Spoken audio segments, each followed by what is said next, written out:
The fluorescent lights hummed overhead in courtroom 3B as Marcus Thompson and his girlfriend, Lisa Chun, sat nervously on the wooden bench. Across the aisle, their former landlord, Robert Davidson, shuffled through a manila folder stuffed with papers. The bailiff called the court to order, and Judge Patricia Morrison entered, her black robe flowing behind her. Case number 47293, Thompson and Chun versus Davidson, the bailiff announced.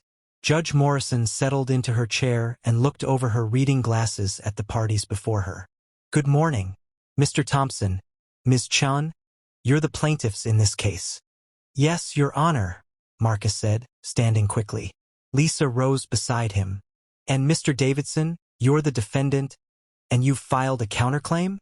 That's correct, Your Honor, Robert said, his voice confident and measured. Let's begin. Mr. Thompson, tell me what brings you to my courtroom today. Marcus cleared his throat. Your Honor, we're suing Mr. Davidson for $4,500. We gave him a security deposit of $1,200 when we moved into his property on Elm Street back in March of last year. We also paid first and last month's rent, $800 each month, so that's $1,600 more. Then we had to suddenly move out because of problems with the property, and we incurred additional expenses of $1,700 for emergency housing and storage. Judge Morrison made notes on her pad. Okay, let's take this step by step. When exactly did you move into Mr. Davidson's property? March 15th of last year, Lisa said. We were so excited. It was our first place together. Did you have a written lease agreement? Marcus and Lisa exchanged glances. Well, Your Honor, Mr. Davidson said he would bring us one, Marcus explained. He kept saying it was at his office, or his lawyer was reviewing it, or he'd get it to us next week. We asked him probably 5 or 6 times, but we never actually got a signed lease. Judge Morrison turned to Robert. Mr. Davidson, is this true? You rented them a property without a written lease. Robert shifted in his seat. Your Honor, I own several rental properties. I manage them myself to save money. Sometimes things get busy, and the paperwork gets delayed. But we had a verbal agreement. They knew the terms, $800 per month. They were responsible for utilities, no pets, no smoking. That's a binding contract. A verbal agreement is indeed a contract, Judge Morrison acknowledged. But it makes disputes like this much more complicated. Mr. Thompson, you say you paid a security deposit of $1,200. Do you have proof of this payment? Marcus pulled out his phone. I have a record of a Venmo payment, Your Honor. I can show you. He approached the bench and displayed his phone screen. Judge Morrison examined it. This shows a payment of $1,200 to Robert Davidson on March 10th. What does the note say? Security deposit for Elm Street house. Mr. Davidson, do you deny receiving this payment? Robert frowned. Your Honor, I receive many payments through various apps. This could have been for anything. Mr. Thompson did odd jobs for me, yard work, painting, minor repairs on my properties. This payment might have been for services rendered. Your Honor, that's not true. Lisa interjected. Marcus never did any work for Mr. Davidson. We were both working full-time jobs. We barely had time to unpack our own belongings. Judge Morrison held up her hand. Ms. Chun, I'll get to you in a moment. Mr. Thompson, do you have any other documentation?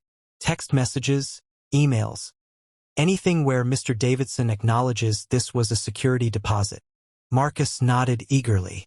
Yes, Your Honor, I have text messages. He pulled up his phone again and handed it to the bailiff, who brought it to the judge. Judge Morrison read aloud. Got the security deposit. We'll get you the keys on the 15th place will be ready. This is from a number you say belongs to Mr. Davidson. Yes, Your Honor. That's his cell phone number. The judge turned to Robert. Mr. Davidson? Robert's confidence wavered slightly. I may have called it a security deposit in casual conversation, but what I meant was a deposit toward his first month's work for me. As I said, he was going to do maintenance on my properties. Your Honor, we have bank statements showing we paid $800 on March 15th and another $800 on April 1st for rent, Marcus said. handing over printed statements. If we were supposedly working off our rent, why would we be paying cash? Judge Morrison examined the bank statements carefully. These show two $800 withdrawals with notations Rent Elm Street. Mr. Davidson, did you receive these rent payments? I received payments, yes, but not the full amounts they claim. How much did you receive? For March, they moved in on the 15th, so I prorated it, $400. For April, they paid $600, not $800. Lisa stood up abruptly. That's a lie. We paid $800 cash both times. He counted it right in front of us in his truck. Ms. Chun, please sit down, Judge Morrison said firmly but not unkindly. Did you get receipts for these cash payments? Lisa's face fell. No, Your Honor. He said he'd email them to us, but he never did. We trusted him. Judge Morrison sighed. This is exactly why written documentation is so important. Now, tell me what happened that caused you to move out. You said there were problems with the property. Marcus nodded vigorously. Yes, Your Honor. We'd been living there for about 6 weeks when Mr. Davidson called us on a Thursday evening. He said the city inspector had found some code violations and he needed to do emergency repairs. He said we had to move out for 2 weeks while contractors fixed the foundation and did some electrical work. Did he offer you alternative housing? Yes, Your Honor. He said he had another property we could stay in temporarily, a smaller place on Oak Avenue. He said it was all furnished. We could just bring our clothes and personal items, and we'd be back in the Elm Street house in 2 weeks maximum. And did you move to this Oak Avenue property? We did, Lisa said. We didn't really have a choice. He said the house wasn't safe to live in because of the electrical issues. He made it sound dangerous, like the place could catch fire. So on Saturday morning, he met us with keys to the Oak Avenue place. What was this property like? Marcus shook his head. It was rough, Your Honor. Much smaller than what we'd been renting, basically a studio apartment. It was dusty, the furniture was old and stained. But Mr. Davidson assured us it was only for 2 weeks. We figured we could tough it out. Did you pay rent for this Oak Avenue property? No, Lisa said. Mr. Davidson said since this was his fault, we wouldn't owe any additional rent. The $800 we'd paid for April would cover both places. Judge Morrison turned to Robert. Mr. Davidson, is this accurate? Partially, Your Honor. Yes, I had code violations at the Elm Street property. Yes, I offered them temporary alternative housing. But I never said it was free. I told them they'd need to pay a reduced rent of $400 for the smaller space. Do you have any written communication stating this? Robert shuffled through his folder. I'm sure I sent them a text or email. I'd like to see it. After a minute of searching, Robert said, I can't seem to locate it at the moment, but I know we discussed it. We absolutely did not discuss paying extra rent, Marcus said firmly. You told us this was temporary because of your property's problems, and you were providing alternative housing at no additional cost. Judge Morrison made more notes. Continue with your story. What happened next? Lisa leaned forward. We'd been in the Oak Avenue place for 9 days. It was a Tuesday afternoon. Marcus was at work, and I was home because I had the day off. There was a knock on the door around 2 p.m. I opened it, and there was a woman standing there with a police officer. Who was this woman? Her name was Patricia Henley. She said she owned the Oak Avenue property. She had documents proving it, a deed, tax records, everything. She said she'd been out of town visiting her daughter for 3 weeks, and when she came back, her neighbor told her someone was living in her house. Judge Morrison's eyebrows rose. Mr. Davidson, you put these tenants in someone else's property without permission? Robert's face reddened. Your Honor, I had an arrangement with Ms. Henley.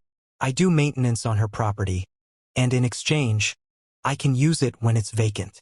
Do you have this arrangement in writing? It's a handshake deal. We've known each other for years. Judge Morrison looked skeptical. Did Ms. Henley confirm that you had permission to place tenants in her property on this specific occasion? She was confused. She'd forgotten about our arrangement. Your Honor, Lisa continued. Ms. Henley was furious. She said she'd never given Mr. Davidson permission to let anyone live there. She said he'd broken into her house, changed the locks without telling her. The police officer said we had to leave immediately or we'd be charged with trespassing. What did you do? We panicked, Marcus said. We called Mr. Davidson probably 20 times.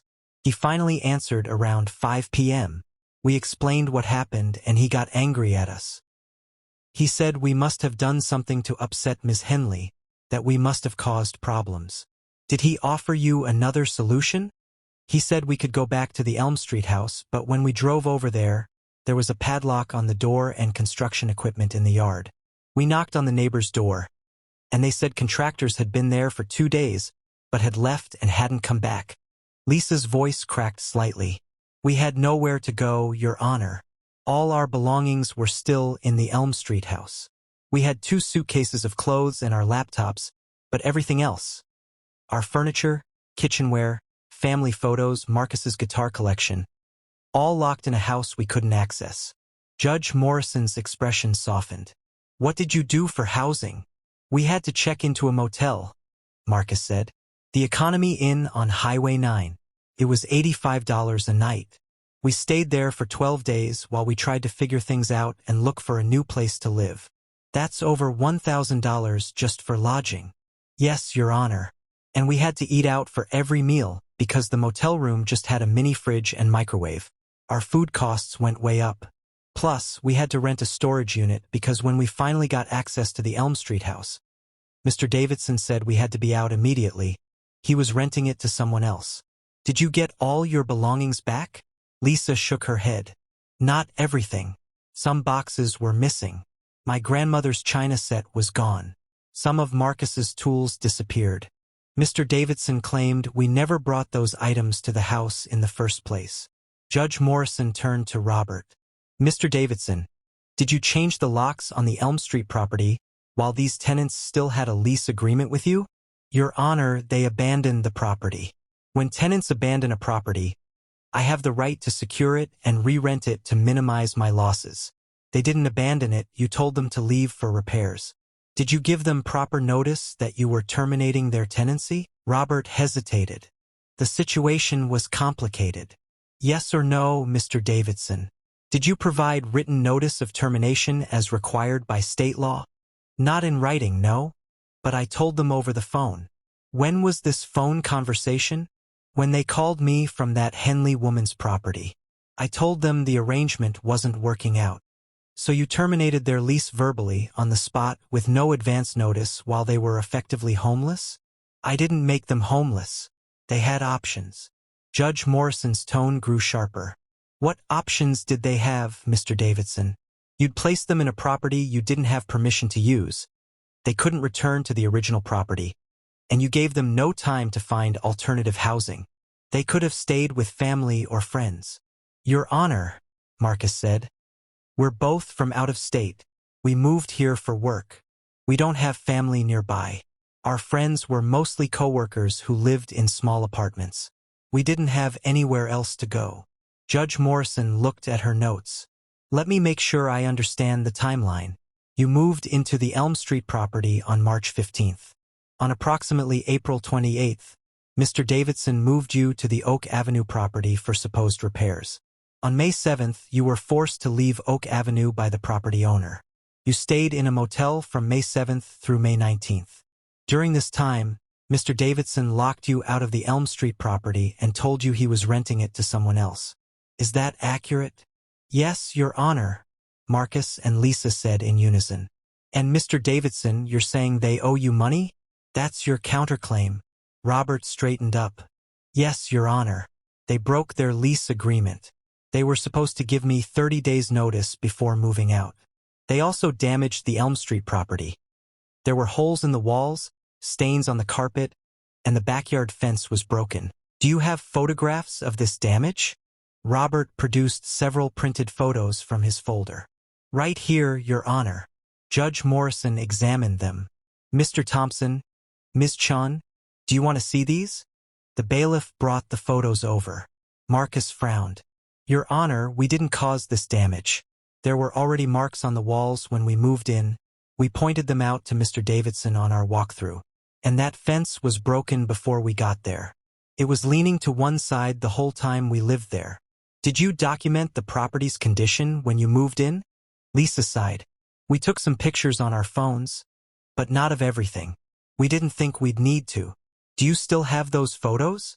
Yes, I think so. Lisa scrolled through her phone, then showed several images to the judge. Judge Morrison compared them to Robert's photos. These do show some of the same damage Mr. Davidson is claiming you caused. This wall mark here, this stain on the carpet near the window. Ms. Chun, your photo is dated March 16th, the day after you moved in. Robert leaned forward to look. Those must be different marks. They appear to be in the same locations, Judge Morrison said.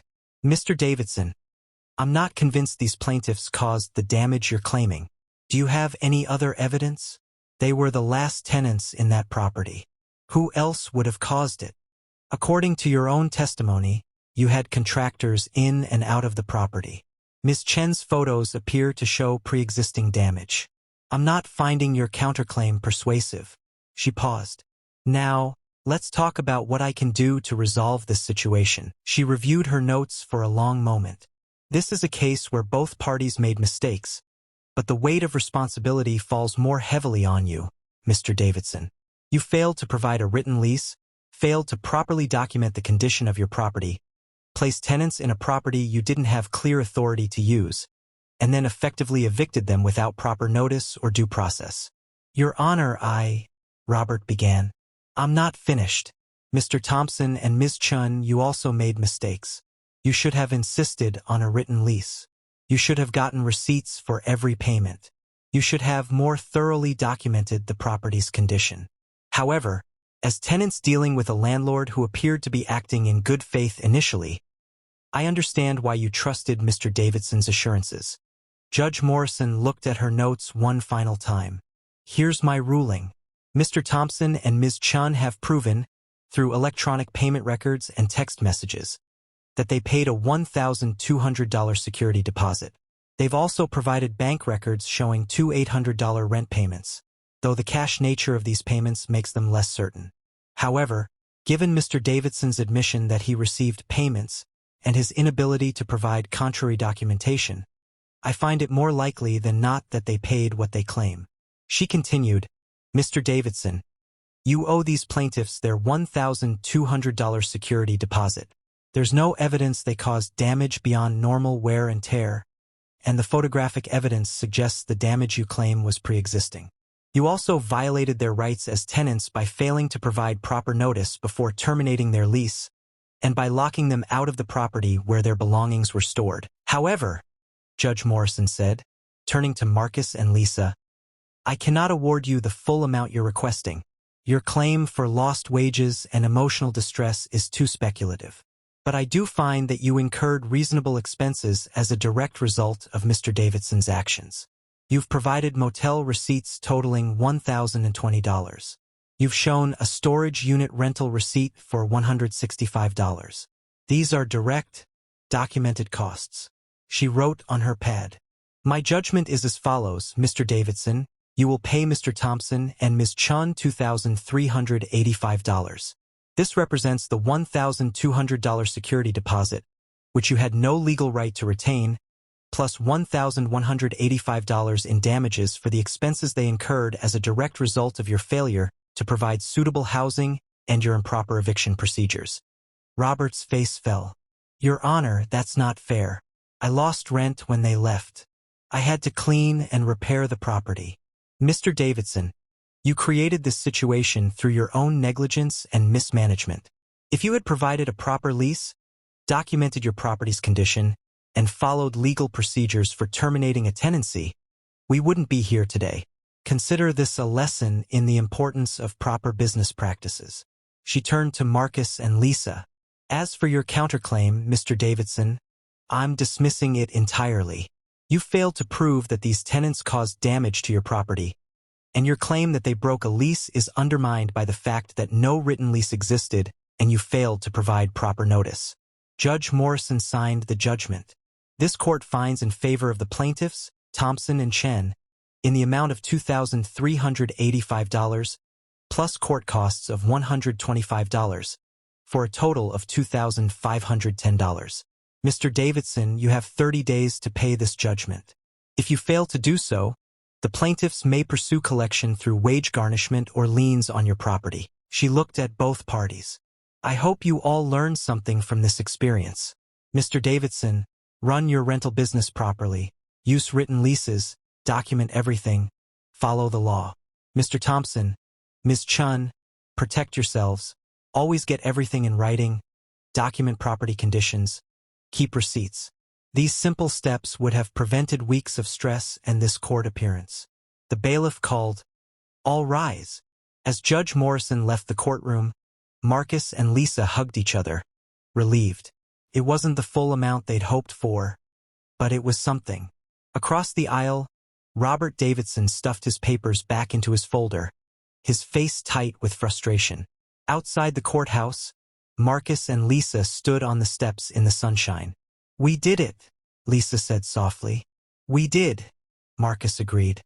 "And next time we rent anywhere, we're getting everything in writing." "Absolutely everything," Lisa said. "In triplicate." They walked to their car, finally able to put this chapter of their lives behind them. The experience had been costly and stressful, but they'd learned valuable lessons about protecting themselves in rental agreements, lessons they carry forward for the rest of their lives.